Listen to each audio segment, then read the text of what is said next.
Hit Radio, l'essentiel de l'actualité.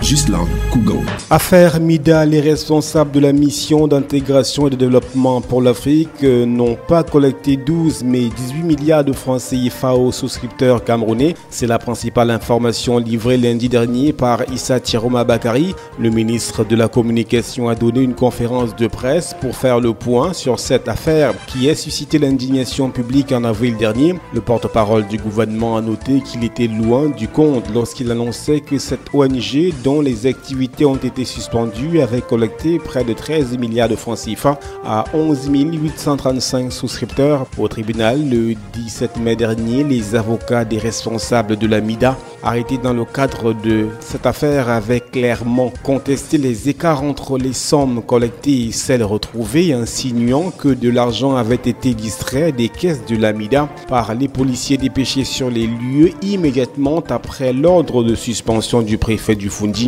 L'opération d'enregistrement engagée par les autorités administratives a été bouclée la semaine dernière.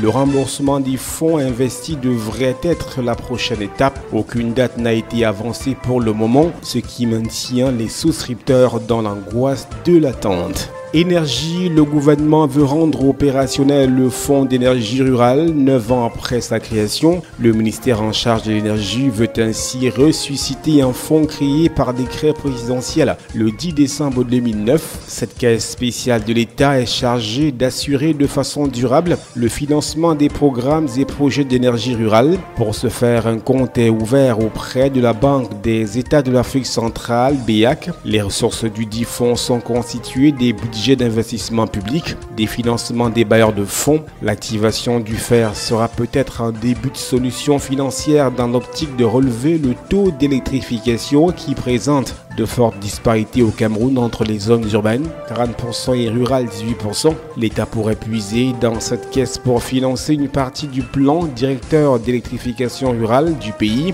Il est prévu la réalisation en milieu rural de 50 000 branchements par an sur une période de 20 ans, soit un total d'1 million de branchements. Le coût global de ces investissements est estimé à 805 milliards de francs CFA.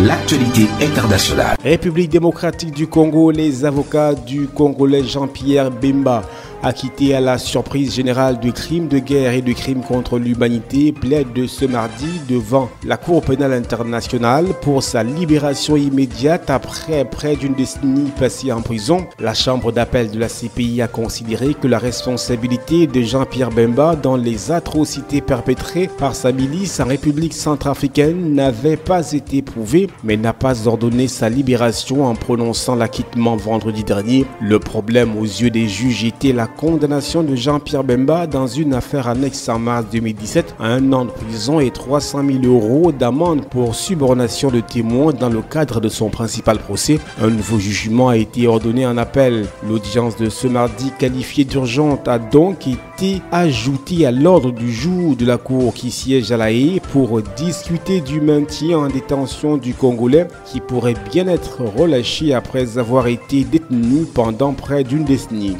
Crise à Madagascar, un gouvernement de consensus est entré en fonction lundi dernier avec pour mission de conduire le pays en douceur jusqu'aux élections générales prévues cette année. Après un mois et demi de crise ouverte entre le président et ses adversaires, le nouveau gouvernement a été mis en place en conformité avec la décision de la Haute Cour constitutionnelle, selon le président en exercice qui n'a pas encore annoncé s'il briguerait ou non un second mandat cette année. En revanche, l'ancien président Rajolina et son prédécesseur Avalomana ont laissé entendre qu'ils se présenteraient. Restez en compagnie de nos programmes. Hit Radio, une info d'avance.